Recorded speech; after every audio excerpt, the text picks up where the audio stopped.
I'm Kevin Power, and this is SaskScapes, the podcast featuring stories of arts, culture, and heritage in Saskatchewan.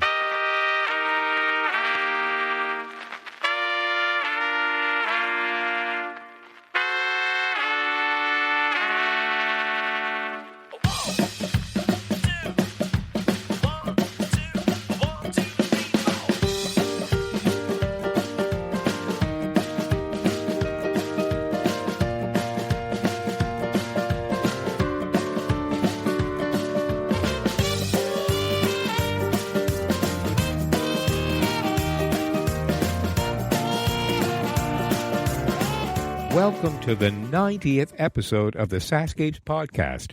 This episode is sponsored in part by Out Saskatoon.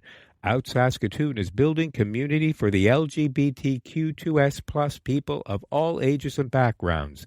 They provide peer support and counseling, education and resources, and create a welcoming, compassionate, and safe space for the LGBTQ2S plus people, their families, and their allies.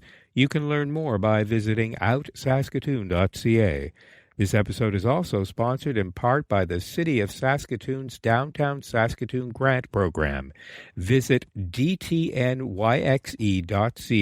to read about what's happening in the downtown Saskatoon core, where to eat, what to see, where to visit, where to shop. Well, let's face it, downtown Saskatoon is an experience that won't disappoint. Okay, I've got some exciting news. SaskScapes is now part of the Saskatchewan Podcast Network, the central hub of original podcasts in Saskatchewan. The Saskatchewan Podcast Network is supported by Connexus. The Connexus Credit Union is all about their members. Improving their financial well-being drives everything they do. And that's not just something they say. It's a promise that's delivered by over 900 employees across Saskatchewan. Their employees are members too, and they've been there, so they're committed to making your money work for you. The banking industry needs to change, and Connexus is changing it for everyone, because Connexus cares. Visit connexus.ca to learn more. And as always, thanks to SaskCulture for their ongoing support. Oh, it's so great to have such support for SaskScapes. When I started the podcast series in 2014, there were no other original podcasts in the province featuring stories of arts, culture, and heritage. And now look, my, how we've grown. And none of it happens if no one's listening. So thank you to all of the subscribers around the world for downloading. Now don't forget to visit Apple Podcasts and search for SaskScapes. Your likes and comments help boost our ratings and keep this series going. Okay, now on to the episode.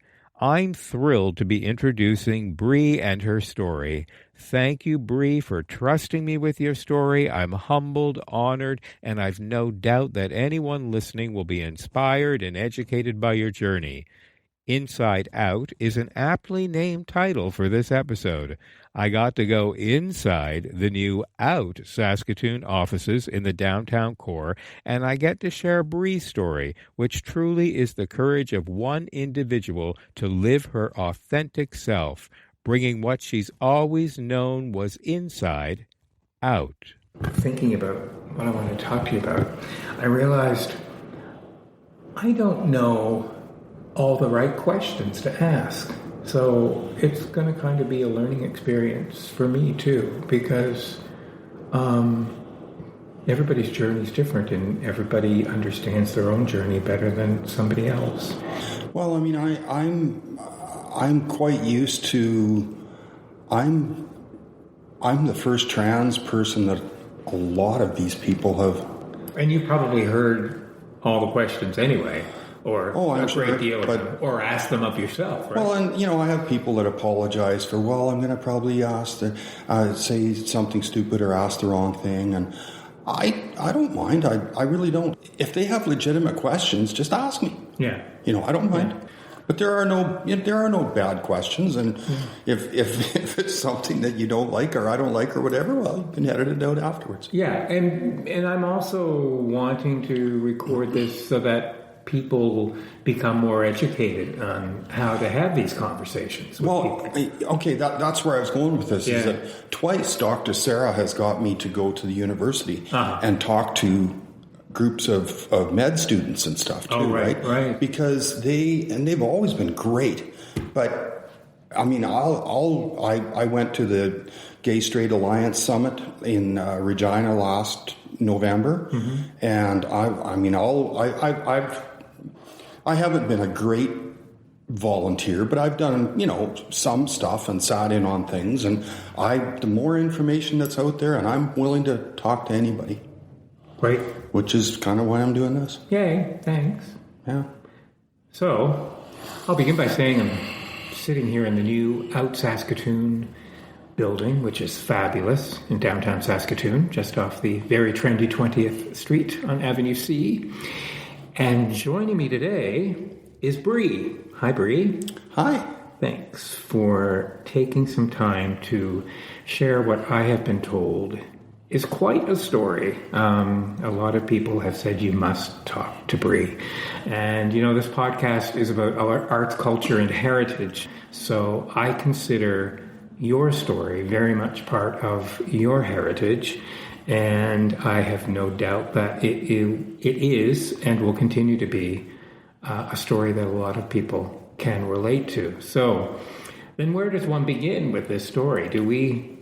Well, let me ask you, are you originally from Saskatchewan? Yes. Yeah. I grew up on a farm in northeast Saskatchewan, about 2.5 hours northeast of here. Right. And but my career has taken me all across Canada. Now, you travel this much because of your profession. Without being specific, are you comfortable saying what line of work you're in? I'm an airline pilot. Right.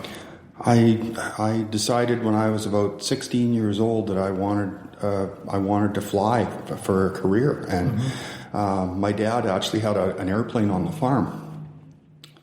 So I got my private pilot license when I was in grade 12 in high school, and then I didn't learn on his airplane. I actually went to a flying school and got my private pilot license. And then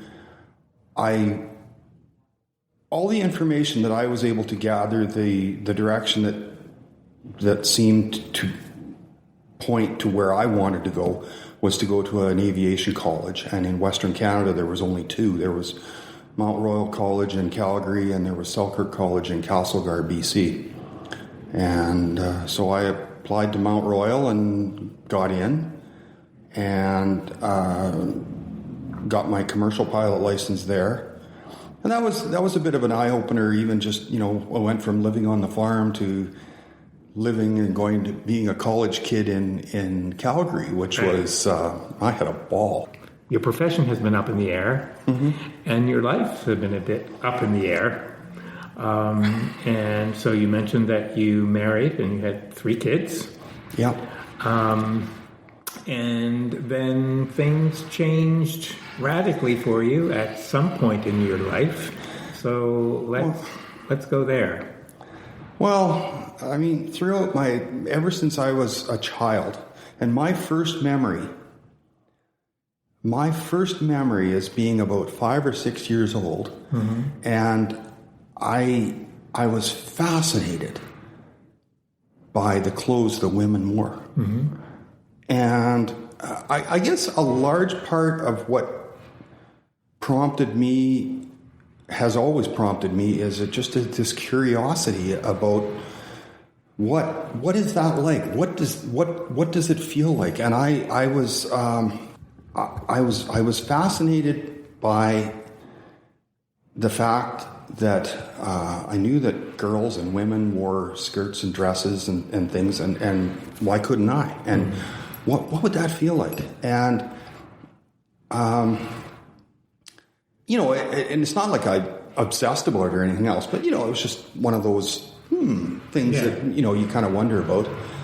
I had a pretty normal childhood growing up on the farm. I mean, as a kid, I loved hockey, and played minor hockey, and then all of a sudden, when I hit puberty, and I look back on it now, and that's kind of when everything really shifted for me. When I was about 13 or 14 years old, and all of a sudden, I wasn't interested in playing hockey anymore. I quit minor hockey, and I actually joined a mixed bowling league. I was more interested in hanging out with girls and not like I was attracted to them, but they were more like my friends. Mm-hmm. And even all through high school, I never ever had a girlfriend, but two of my closest friends were girls. Right.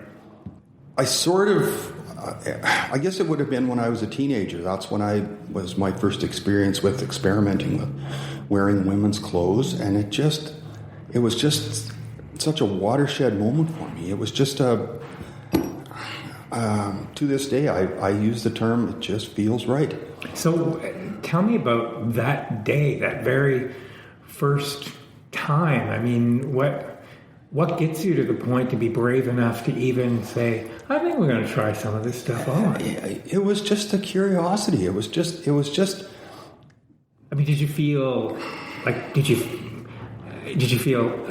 you needed to hide away somewhere where nobody could find you? Oh, absolutely, absolutely. No, I couldn't. Nobody could know about this. Right.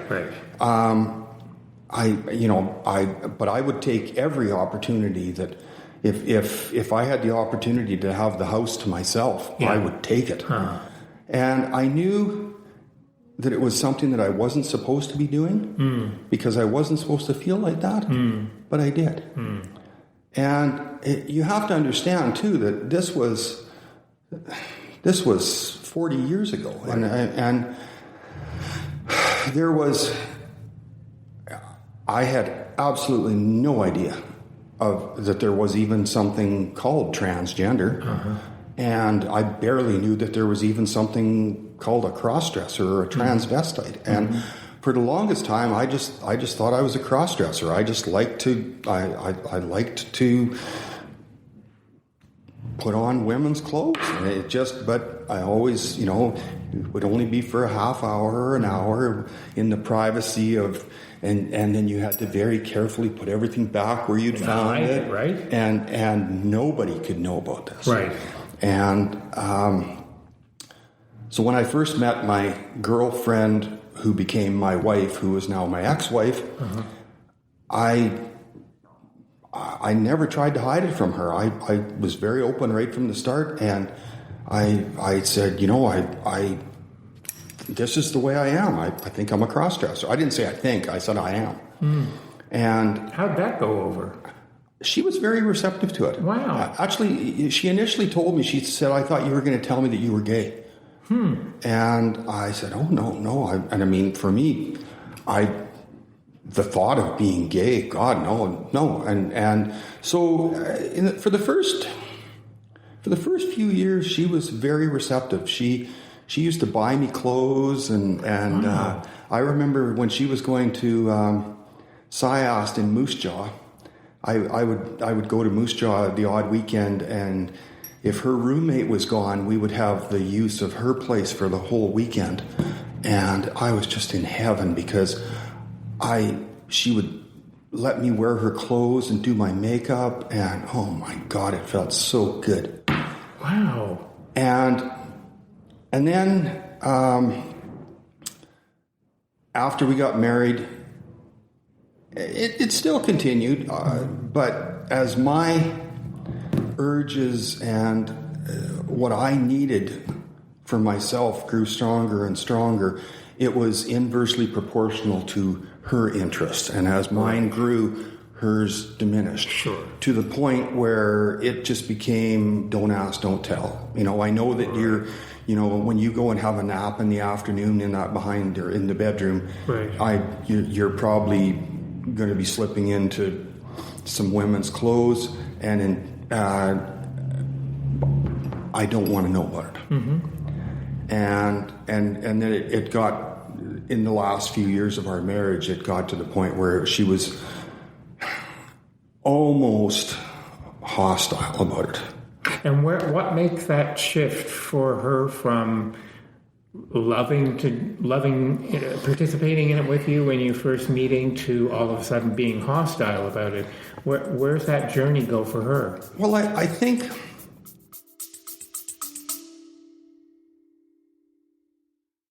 Hey, it's Kevin. I hope you're enjoying the episode so far. Just a quick reminder that the SaskScapes podcast is available for free on your favorite podcast app, or you can stream it from your browser. Check out the show notes for the link. On the SaskScapes homepage, you'll notice something new under the logo called SaskScapes Plus. You can't miss it. There's a big button saying support with a heart icon next to it. I'd love it if you could click on that button and help keep this podcast series going. When SaskScapes launched in May 2014, it was the first podcast in the province celebrating arts, culture, and heritage. In fact, you'd have been pretty hard-pressed to find any Saskatchewan podcasts. So I'd like to think that we paved the way. It's been because of your support that this podcast is now in its 9th year. Okay, that's it. Enjoy the rest of the episode. I think a large part of it wasn't just that. Okay, it was the whole package. There was over the years there was a lot of we were married for 28 years, had 3 daughters, and it like I said, I mean, me finally coming to the conclusion that I was transgender was not the one thing that broke my marriage up, but it was a large part of it. And you probably lived with those feelings for a long time before you even started. Yeah. And I mean, for the longest time, for years, like I said, I thought I was just a cross-dresser. I could indulge my fantasies. And one of the interesting side effects of being an airline pilot is that I got to spend a lot of time in hotel rooms by myself. Yeah. So, of course, it didn't take me long to realize that, wow, I could pack all sorts of... So then I started accumulating my own collection of underwear and shoes and nylons and then I could once again, behind a closed door by myself in private, I could be who I felt like inside. And what happened is it just morphed into it was just something that I always, there's a line from a Headstone song that I always liked. It said, "I didn't drive here, but I know that I was driven." And I guess for me, one of the biggest turning points for me was we lived in BC from 88 to 95, and then we moved back to Saskatoon. And in 2002, they announced that they were closing the Saskatoon base. And so your options are, at that time was all of the smaller, more desirable places like Victoria and Saskatoon and London, Ontario, and they were all being shut down in favor of the bigger centers like Vancouver and Toronto. And so essentially I came home one day and said, I have to let the company know within 3 weeks what we want to do because I don't have a job here after the end of this month. And that's when it seemed like a good idea at the time. We decided to, there was a big pilot base in Halifax. My introduction to commuting was living in Saskatoon and commuting to Halifax, which I would not recommend to anyone. Right. And I did that for 2 years. But in the meantime, one of the benefits of this was that one of my friends from Calgary who had moved out, he worked in the office and he worked week on, week off. And he had a brand new 3-bedroom house and it was just him living there. And if he wasn't at work, then he was back in Calgary. And I started renting a room in his house. And so all of a sudden now, where I always had to indulge my feminine side behind closed doors, all of a sudden I found myself in Halifax with my own house and the run of the place. And that was my introduction to, I could get up in the morning and I could dress up, I could do whatever I wanted, and nobody would ever know. And you'd stay within the house. Yes. Right. Well, initially. Right. Okay. So, it was, if a little's good, a lot should be better, right? And so what happened was, that was the beginning of it. As long as I stayed in the house, everything's good. But it was great just to be able to get out of the bedroom and I could get all dressed up and I could be like that all day. However, as my urges grew stronger and stronger, pretty soon being in the house wasn't enough. Well, once again, my curiosity took over. Why couldn't I go out driving and maybe go to a shopping mall and just wander around? And so I started doing that. And I was very, very careful to avoid any situation where I would have to talk to anyone, where I would have to encounter anyone. But I would, drive to one of the shopping centers in Halifax and just wander around, but I was all dressed up and I was terrified. But at the same time, I just felt like I had to do that. And it was, and from then the floodgates were open. And that's when I really, really started to evaluate myself, and I realized that you're not just a cross-dresser, because this isn't enough anymore. I need more than just being able to indulge my feminine side for an hour, a couple times a week. I need to be able to do this much more.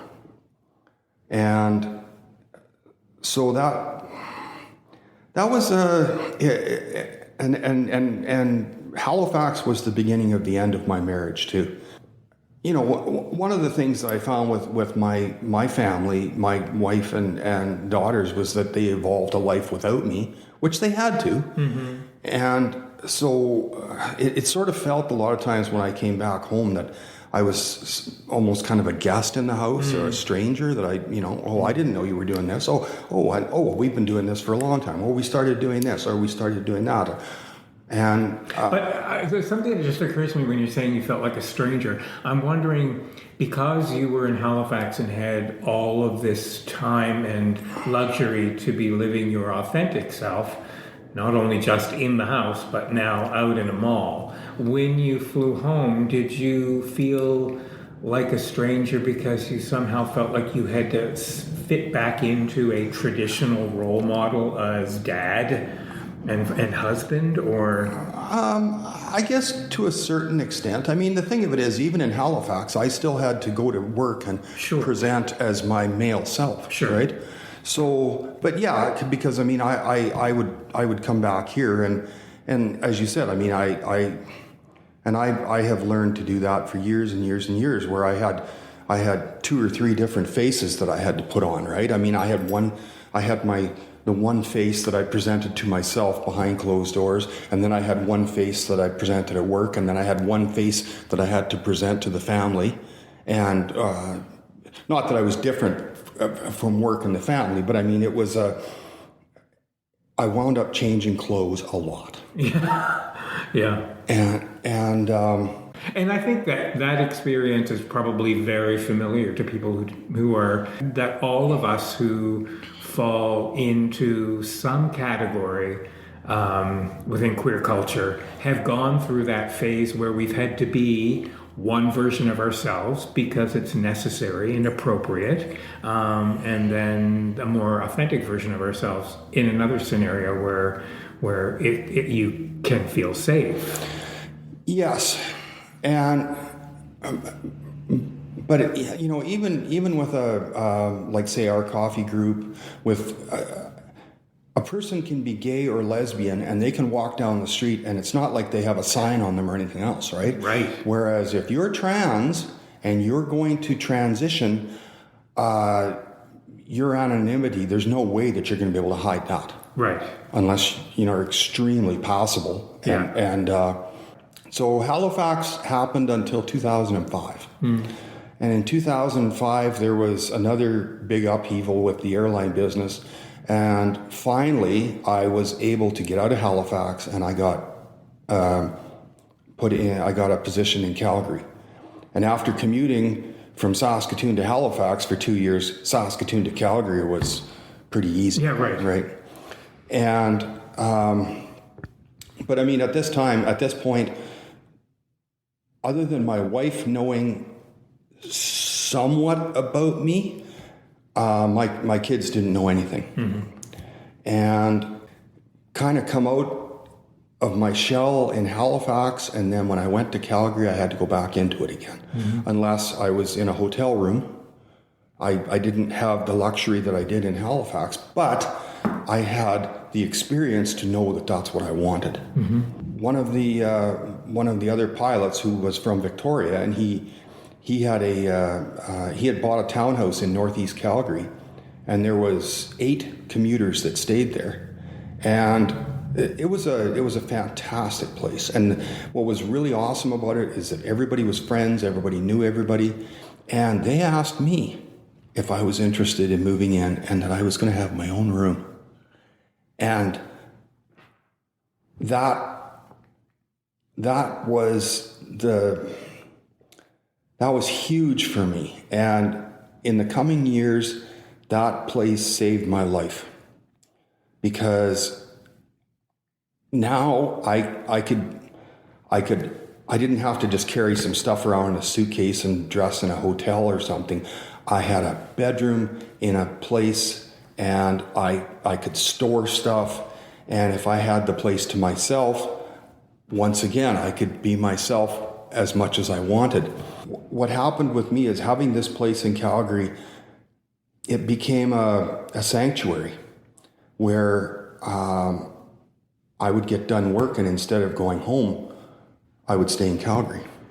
Or I might be in Saskatoon, and I might go to Calgary a day before I actually had to go there, just because then I could leave here and all the stress that was involved. And by that time, my oldest daughter had moved out and got married. My middle daughter had graduated university, and she was out of the house, and she was living in Edmonton. And then when my youngest daughter graduated high school, and she moved out, and that's when, and the last year, probably the last year that my wife and I lived under the same roof, we finally just sat down. We came to the consensus that the marriage was over. I moved down to the basement, and once we agreed that it was over, we actually started getting along pretty well. Yeah, well, sure, because suddenly you clarified exactly where you both stood. And so we I mean, it wasn't good, or wasn't great, but it was better. But I still had to deal with myself and try and figure out where I was going with. When I was in Halifax, I came to the realization that the only way that I was ever going to have any peace is if I transitioned and started.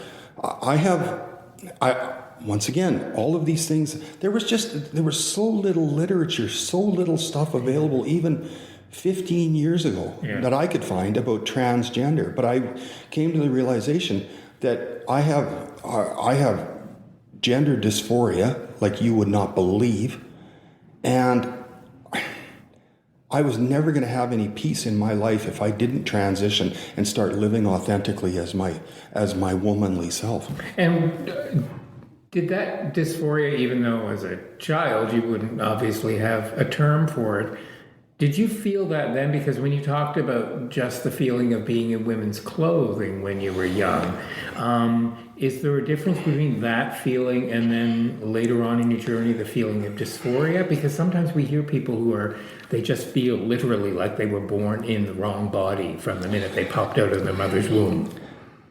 I can't really say... I can't really say that I felt like that. Like I said, my first feeling was when I was about 5 or 6 years old, and that was my first recollection that something just wasn't quite right with how I was supposed to be in society versus how I felt. Yeah. but I didn't know what it was. And it wasn't until I was in my early 40s and desperately trying to figure out what I was and where I was. There's actually here and out there's a really good book called True Selves, and I when I was living in Halifax, I bought the book, and it talks about all the different, gay, lesbian, transgender, and transvestite. Well, okay, what's the difference between a transvestite and a drag queen and transgender? And but for me, I realized that what I had initially thought that I was a cross-dresser went much, much, much deeper than that. Yeah. So it's like a puzzle where you're putting together a piece at a time. And you find one piece and you can plug it in and, okay, well, that makes sense.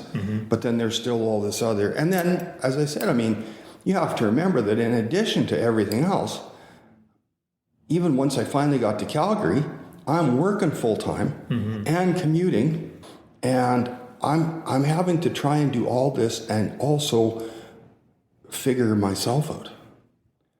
And emotionally exhausting. Absolutely. And like I said, you change clothes a lot. Yeah. So things finally came to a head for me in the spring, about 3.5 years ago. And I was just starting to feel so torn because I was desperate to try and figure out how to move forward, and I had no idea how. And I knew that I wasn't going to have any peace or happiness if I couldn't figure out how to move forward. And I remember we landed in Vancouver. We came in from someplace. We landed in Vancouver, and I just remember thinking that, you really got to talk to somebody about this. And so I went to my union rep in Calgary, and we went together and talked to my supervisor and said, this is what's going on. And I went to talk to, I guess he's kind of an aviation doctor in Calgary, because what I wanted was a leave of absence, because I need to try and figure this out. How was that received? The company was really good. Because you're not just saying, listen, I'm really exhausted, I need some time off. You're being very specific. Yeah. And this is, this is something that I've hidden for a long time, right? And one of the things that, and certainly I'm not implying that this was with the company. The company has, at no time have they been anything but really good. But a lot of people, even since I transitioned, a lot of people seemed to be under the impression, even medical people were under the impression that, well, this is just something that a phase. You just woke up this morning and you felt like this. And I said, no, I felt like this for all my life. I just didn't know what it was, and it's just gotten bigger and bigger and bigger and bigger. One of the analogies I've always liked is it was like having a backpack that you had to carry around, and every year you'd put a couple rocks in it. And for the first while, it's not hard to carry around, but as you get more and more rocks in that backpack, it gets heavier and heavier and harder to carry around, and and for me, it just got to the point where I couldn't carry it anymore. Yeah. I'm not going to get into it too much here, but I actually wound up as a direct result of that and the depression that I was experiencing. I actually wound up hospitalized for a few days here. And that makes total sense. Just the emotional exhaustion alone of taking that knapsack off that you've carried for so long. Yeah, and to try and I was just exhausted from trying to be all things to all people all the time. And I couldn't do it anymore. And so unfortunately I was still stuck with my male persona, and I knew I had to move forward, but I didn't know how. And there isn't a coming out for dummies book, at least not that I've ever seen. There wasn't a how-to guide or this is who you talk to or anything else. And I remember making an appointment to see a counselor here at Out Saskatoon. And they were really good. And it was interesting because that was in the spring. That was about the time that I was hospitalized. And then in the fall, I went back and I saw the same counselor. And by then, I had the summer to kind of reflect and try and get my thoughts together and figure out where I was going. And I knew that I had to have a psychiatrist. I knew that if I was I had to have a psychiatrist recommendation to start hormones and anything. So I went to my family doctor, who I had only met because I had to have a doctor to get out of the hospital, because the doctor that I'd had for years had retired, who didn't know about me anyway.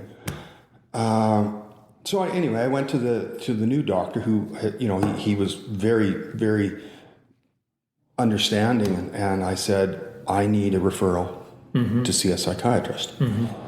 And he said, no problem at all, that's great.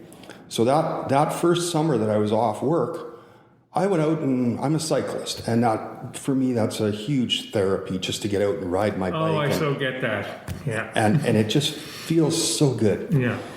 And so I waited all summer, and I was on the cancellation list, and finally in about the middle of August, and I had no idea who the psychiatrist was I was going to go see or anything else, but the office called, and yes, we have an opening tomorrow morning, can you come in? And so I went with really high hopes. I went thinking, finally, I'm going to find somebody that can help me move forward, and I can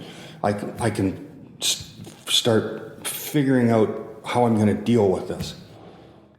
And that was my first introduction to the fact that just because they are doctors or in the medical profession, that they're going to know this stuff. Because I went and saw this psychiatrist, and I'm sure he was very good at what he did. I don't know, but I knew more about transgender issues than he did. Like this guy was absolutely clueless. He had no idea. So I left there empty-handed, and once again, I got my hopes up, and then had them dashed. And so once again, here I am. I want to move forward, but I don't know how. And at this point, is there any part of you that's thinking, snap out of it? I would have to say for myself, at no time did I ever consider backing off, and just because I knew that I was only going to have some peace if I could move forward. I could not move back. Right. And so this was not a phase. I don't think so. Right. No, this isn't going to go away by itself. This is something that, you can go to bed tonight and hope that tomorrow morning it's all gone, but you know what? Tomorrow it's still going to be here. And it just got stronger and stronger. It didn't go the other way. It wasn't a phase. It'll right. No, it just got stronger and stronger. And because I wasn't going to work, I mean, I was lucky. I was getting disability payments, so I was at least, I wasn't worried about being homeless or hungry or anything. I went back and for quite a few years in the fall, I'd always gone back and helped out on the farm and drove a combine and stuff like that. And in some respects, that was really good for me that fall, because I went back and, when you're going up and down the field and it gives you a lot of time to think about things. And so I decided, okay, first chance you get, you're going to make another appointment with a counselor at Out Saskatoon. I came in and I saw the same counselor that I had seen in the spring. But by this time, I was in a much better frame of mind, and interestingly, she said, "Well, when I saw you last spring," she said, "you were clearly in crisis," and I was at least past that point. And she said, "Oh well," and I told her about my disappointment with this psychiatrist, and she said, "Well, you should come and see the resident psychiatrist that practices here at Saskatoon. And I was really lucky at the time. So December of 2016 was the first time that I saw her. And that was the key. She has, she understands the whole spectrum, and she just understood. She just sat and listened and said, this isn't your fault. This is, you're doing the best you can. And through her, then she gave me the letter that I needed. And you don't have to have it from a psychiatrist now. It can just be a doctor. But you need something from a medical, like a doctor, to take to the government so that you can start getting your documents changed. And so through her, then she put me on to the doctor who administers, that has administered my hormones, who is another, I say she's an ordinary doctor doing a superhero's job. And the one thing about all of the doctors, all of them, the first thing that they said to me was, you don't have to do any of this, okay? There's no requirement you don't have to be on hormones. There isn't. Whatever you decide that you want to do for yourself is right for you. Meaning that you could just simply present as female and leave it at that. Exactly. Okay. You don't have to be on hormones. You don't have to have the gender confirmation surgery. If whatever your comfort level is, that's yours. And so I went, when I called the hormone doctor to make an appointment, and she's a very busy doctor, and the receptionist said, oh, she's not taking any new patients. And I thought, oh God, here we go again. And then there was a silence on the other end of the phone, and then she said, unless you're transgender. Suddenly, you've got a leg up. Yes. There's an advantage. As it happens, yes, Right. I just happen to be transgender. Right. That was the start of me getting onto hormones, which have made a huge difference for me. And then with the letter from the psychiatrist, I was able to get my birth certificate changed and my health card changed. I was feeling a lot better because I was finally, I felt like I was moving forward, but I wasn't quite there yet. Right. So I would have, living with one foot in each world. So some days I was my male self, and some days I was my female self. Now, are you presenting as female out in public at this point at any time? Sometimes. Okay. Sometimes. In Saskatoon, what was that experience like at that point? Scary. Why? You're moving through downtown. You're walking through Midtown Plaza. It was satisfying, and it felt right, but still it wasn't. It was because of the way fear of being accepted. It's society. It's what's ingrained into us, right from you're either one or the other. Yeah. It's like, well, you were born a boy. You're supposed to be a boy. You're supposed to do boy things and dress like, and so after when you've had 50 years of one thing to try and get your head around this. So I mean, it's no wonder that I've had family members that had a hard time getting their head around this because it took me that long. And are people reacting to you in any obvious way? Are you looking for reactions from people? No, I just tried to keep a low profile and But when you're presenting in public, are you just holding your head up high? No, I wasn't hiding. I was just but I didn't. For instance, I'd say to myself, okay, what do you need to do today? Well, I want to go to the grocery store and I want to go get this and this. Okay, well, is there a store that has the automated checkout machines so that I don't have to talk to a clerk? And that was the very small beginnings for me, is doing stuff like that. Okay, I can go to Safeway or the superstore and get some groceries, and I'll go to the automated checkout machine so that I'm not going to have to talk to a clerk or anything else. I can get it. And like I said, so some days, and then there would be other days I'd go, well, what do you need to do today? Well, I need to do this and this and this. Okay, well, I guess you better go as your male self today. And it was great with the libraries because then the libraries had the automated checkout machines, right? So that was fantastic. And so it was just little steps at the start, right? Little steps. And then I started getting more comfortable going out. And then I realized that, you know what? Nobody cares. You know what? You're going to be just fine out there. And you know, the funny part of it is now, if I go to a store, I actually prefer to talk to I'll go to the clerks and, how are you doing today? And how's everything? And you realize that, you know what? It's going to be all right. It's amazing. It's going to be okay. Okay, so by now your kids know. Yeah. Was that an easy... I had a friend who knew about me. She had sent me a care package to Calgary. And she bought me like a beautiful skirt and a couple dresses and a couple tops. I texted her, or thought I was texting her. I know where this is going. Okay. I texted her to say, thanks for the clothes. The dresses fit really good and, something.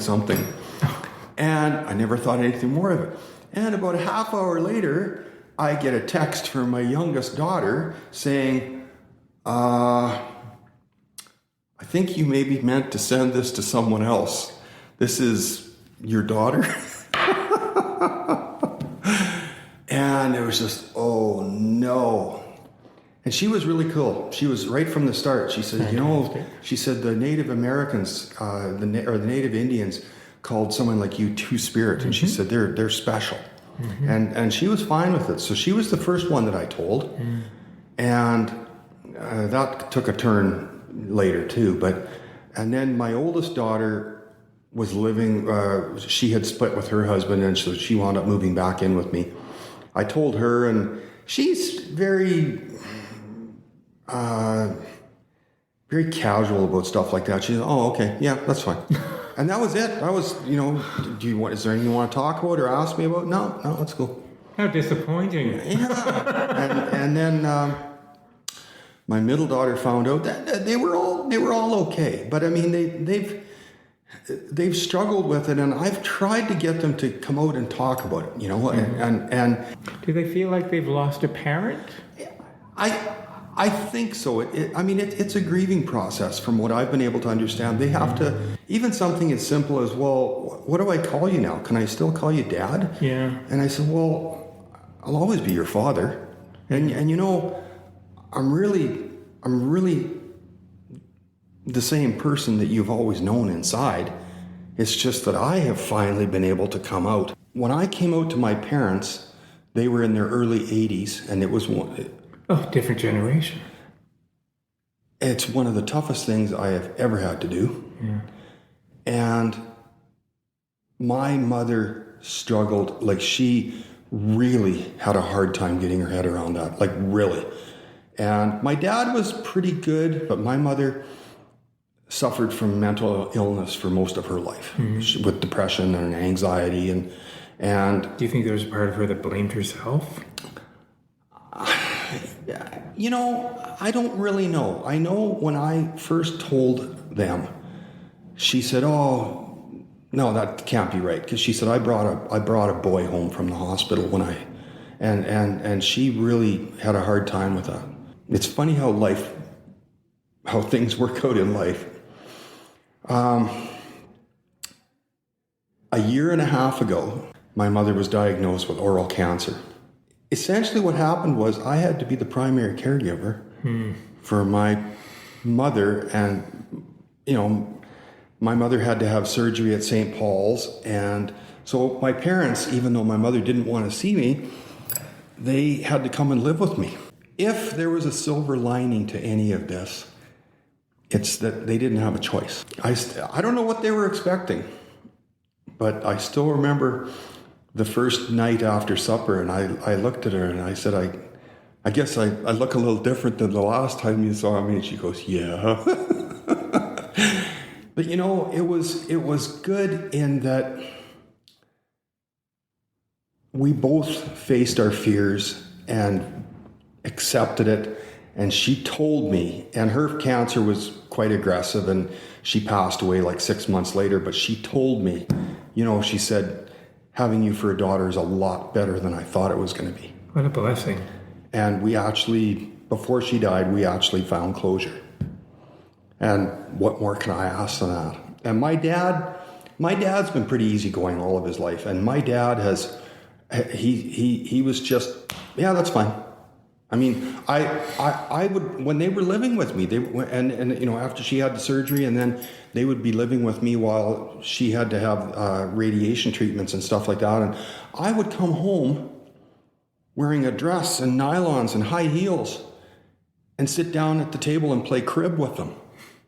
And it's fine. It was that they just accepted that, yes, this is who you are.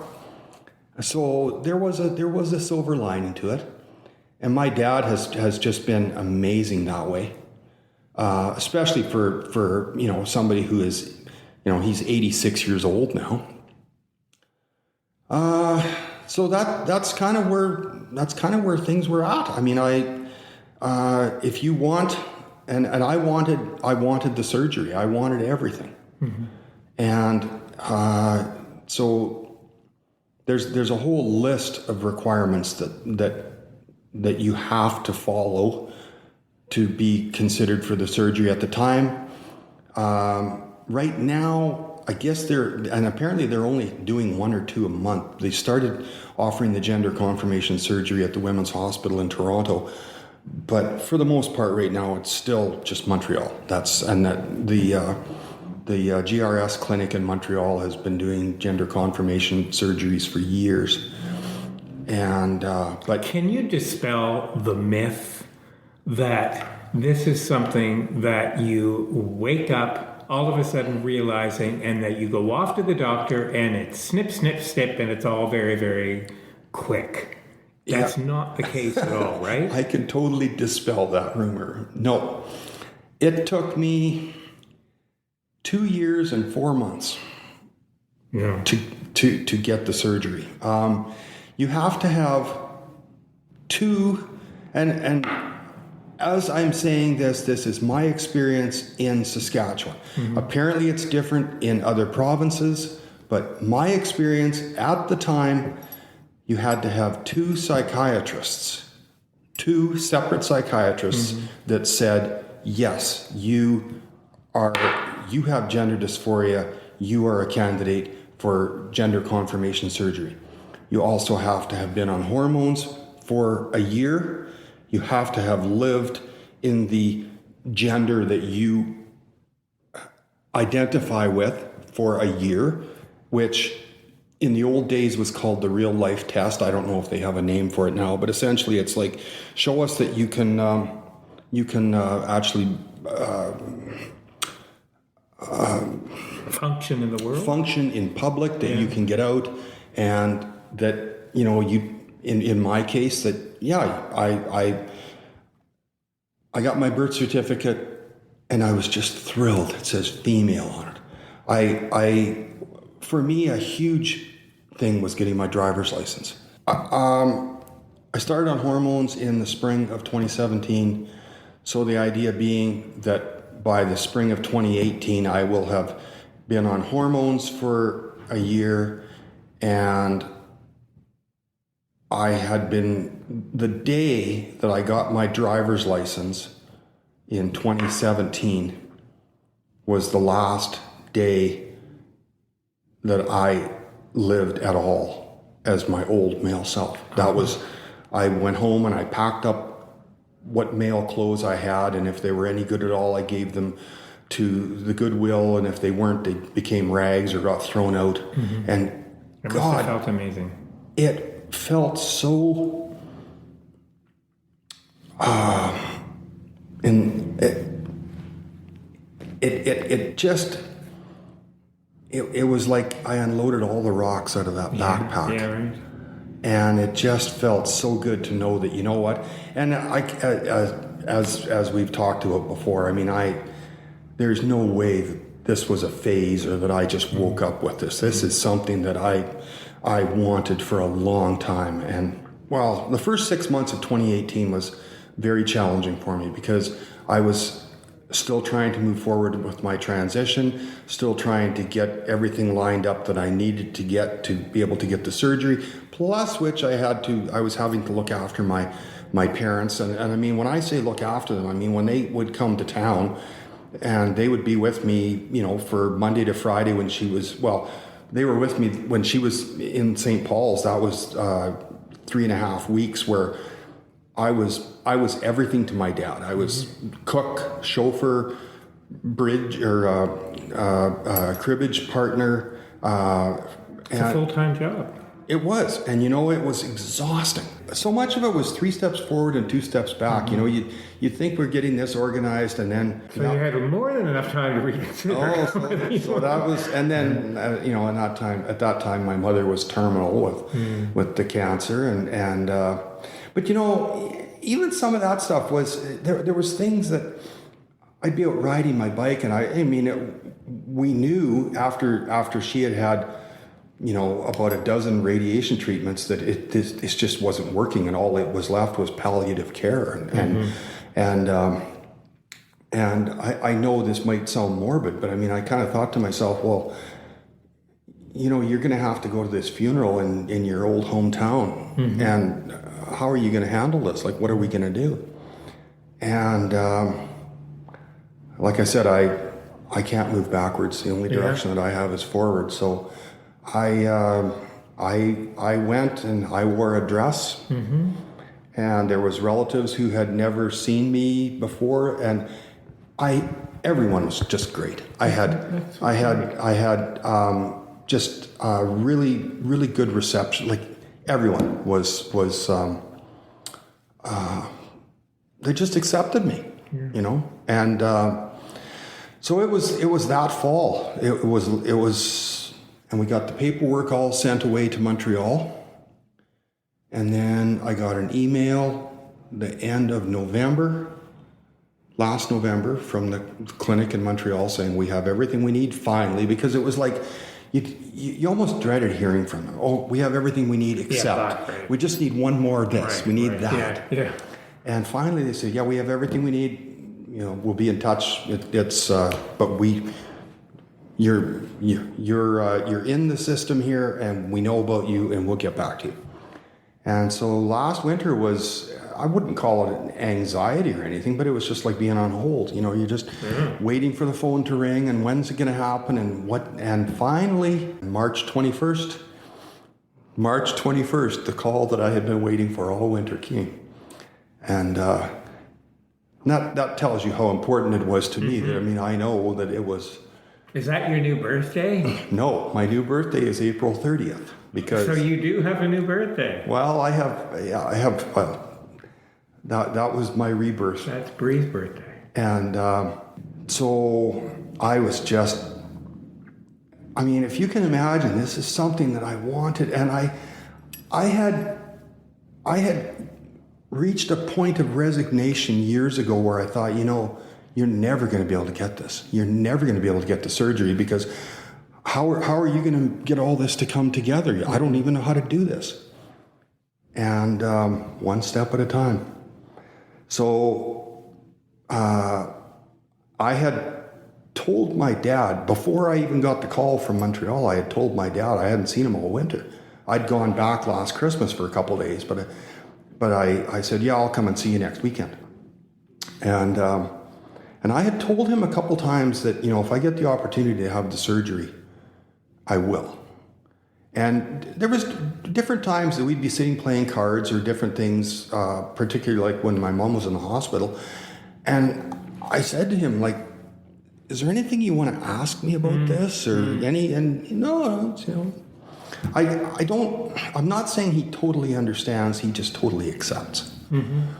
And that's all you can ask for, right? Absolutely. Because no, nobody's totally going to understand, because it's your experience. Yeah. And do you think that there are other trans people who have completely different experiences, who would look at you and envy yours, or With my parents, for sure. Yeah, Because I yeah. know there's some trans people that that, the family situation just is not there. has the downtown or has the core of Saskatoon changed for the better now that is there more of a presence than there had been when you were first starting to emerge? For myself, I couldn't really say because, I mean, my experience with out here is that a lot of the trans people tend to be quite a bit younger, like even younger than my kids. Mm-hmm. And I know, I think I'm kind of in a minority. Well, I know I'm kind of, but a lot of trans people, it's not, they don't come out in their 50s. But you're a role model.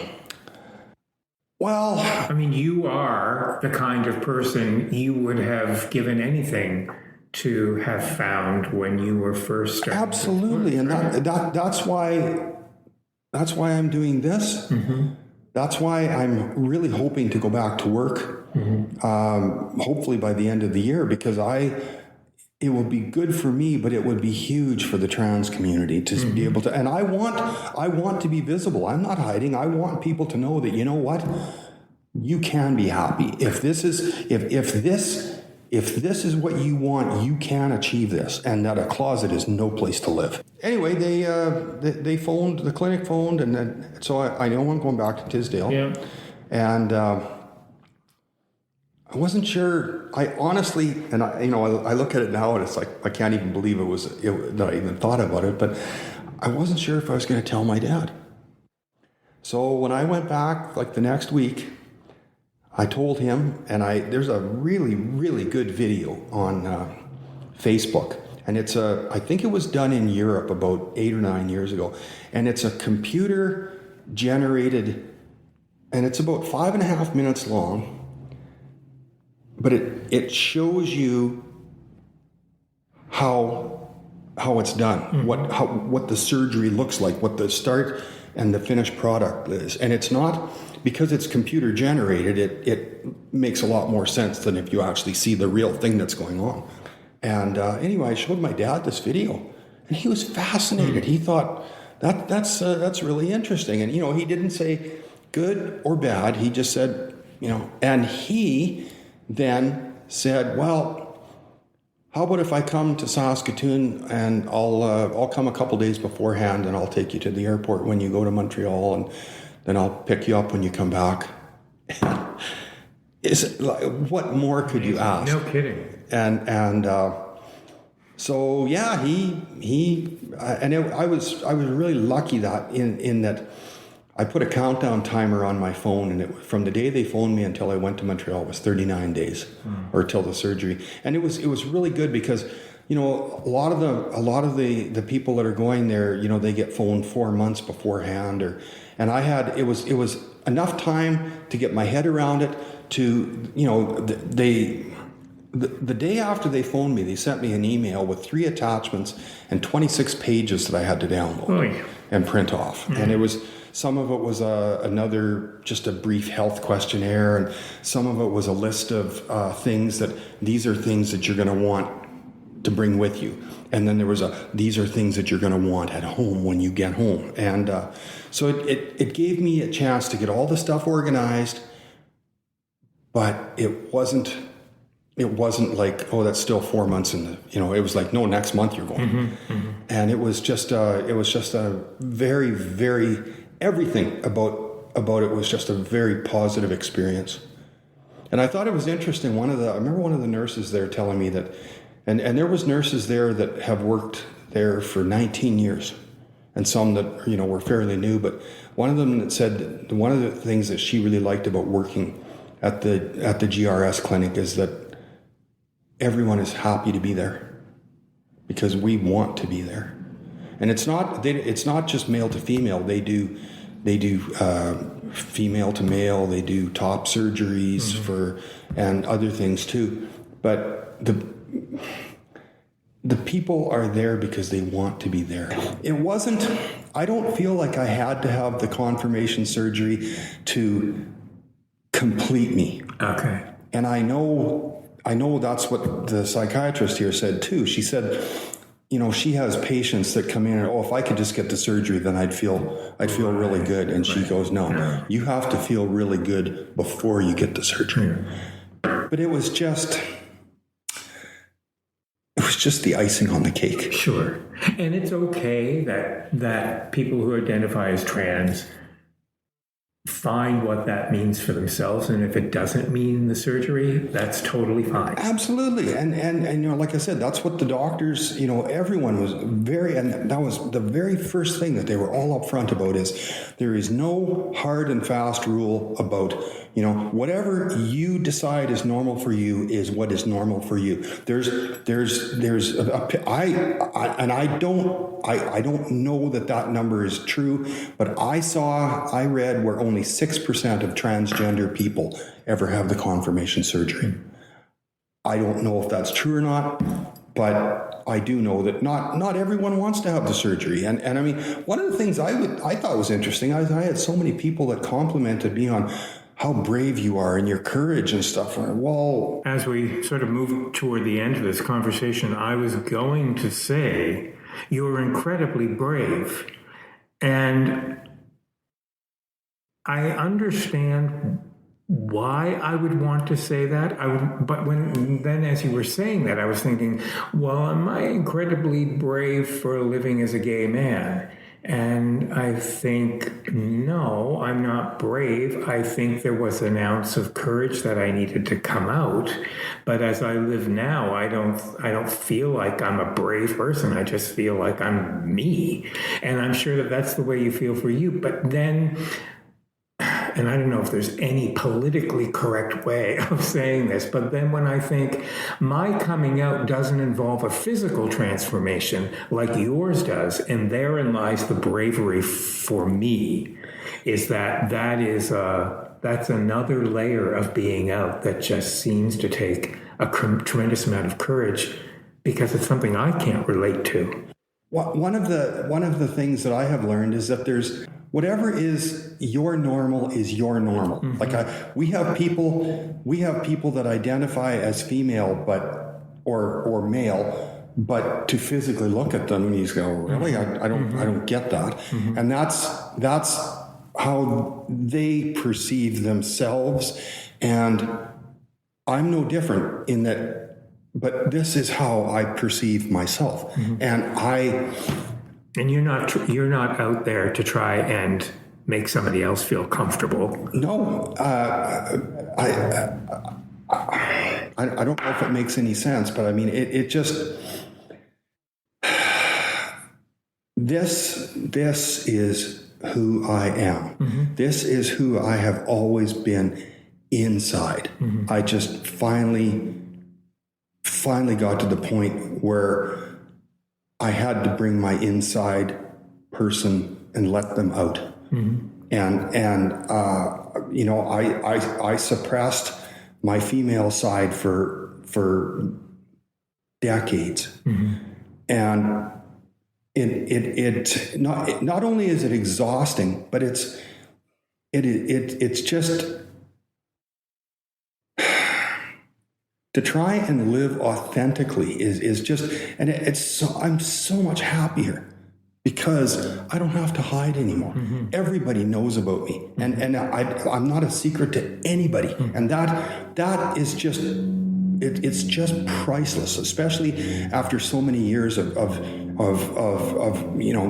having to only be able to be myself. I could take my mask off when I was in the bedroom or behind a closed door or mm-hmm. something. Like I said, generally, I haven't had any bad experiences, and it's getting better now too, right? I mean, this you think of what the gay movement was like 40 years ago, yeah, and versus now, yeah, and I think the transgender, I think we're kind of maybe where the gay movement was 30 years ago. Mm-hmm. I had somebody tell me one time, a woman who I'd known for years and years and years, wanted to get together and have coffee with me. Okay, fine. And then the next day, the day we were supposed to get together, she said, "Oh, my husband, he doesn't approve of your life choice." I know. And believe me, I've run into that many times before. But I just said, well, first off, I said, don't feel bad, because that's not the first time that's happened. But just so you know, there was no choice involved in this. There was no choice. Who would voluntarily do this? It's so true. You know, if I could have transitioned, if I would have known about this, I would have transitioned years and years ago, when the hormones would have really done something. Knowing something about this, meaning had the education been there? Yes. Had the information been there? But society wasn't ready for this 20 years ago. Right. They just, I should, at least the society that I live in, and even the airline business, 94% of airline pilots are male. It is a hugely male-dominated, oriented business. Sure. And you're breaking the glass ceiling on 2 levels now. Yeah, and so I'm really looking forward to going back to work. And if someone's listening to this who's just at the very beginning of this journey, they're closing the door of their bedroom and locking it and trying some women's clothes on or some male clothes on, and just cannot imagine getting to where you're at now. What would you say to them? Don't be afraid to be yourself. Yeah. And I think it will be easier now than it. I would say it's definitely easier now, because it has become more common and people are more used to it. And I mean, probably the biggest lesson that I have learned is that if you don't have peace within yourself, you'll never have peace without. Yeah. And you're never, if you're always at war with yourself, you're never going to be able to move forward. And as I've said, a closet is no place to live. It just isn't. And the support of Out Saskatoon, which wouldn't have existed then, is tremendous. Absolutely. And you know, I think it was just in the springtime, they actually have printed a pamphlet or a booklet now on who do you talk to? How does this work? How does this work as if you're trans? And you know, and it's at least a help guide. Yeah. And I owe everything to Out Saskatoon, because I would not be here right now if it wasn't for them. And they have helped me. And as I said, I mean, I went through a period where I couldn't find help anywhere. And it was, everything started here. And the people here have just been wonderful. And they're used to this, and I would say, at least around here, or you know, whatever city, or you know, go find the local equivalent of Out Saskatoon, because they'll help. If nothing else, you're going to find some other people that are like you. I'm going to change the B word that I was going to use toward the end of this by saying you're brave, and I'm going to change that to another B word. I'm going to say you're blessed. I think you've been through the trenches, but what a blessing to have come through it with this much happiness and this much joy and acceptance from your parents. You know, even if it was toward the end of your mother's life. I mean, what a blessing to have even gotten that from her. Yeah. And I feel very fortunate. I feel lucky to have been brought into your story. You're charged with a mission, whether you accept it or not, to let your story be heard and to be a support when somebody needs someone like you. Well, thank you, Kevin. Thanks. Yeah, it's been my pleasure. Great to meet you. Thank you, Bree. Hey, thanks for listening. Music for SaskScapes is provided by Saskatchewan-born singer-songwriter Jeffrey Straker. SaskScapes can be downloaded from iTunes, Google Play, the SaskScapes app for Android devices, and all of the other major podcasting apps. Stop by and say hi to us on Facebook or follow us on Twitter @SaskScapes. I'd really appreciate it if you stop by iTunes and give us a review or star rating. That boosts the podcast series in the rankings and more people get to hear your stories. Now, if you know an individual, a group, a town that has a story to tell, I'd love to hear from you. Contact me and I'll let you know what's involved in sponsoring your own episode of SaskScapes. There's no shortage of stories to be told here under the land of the living skies, so until next time,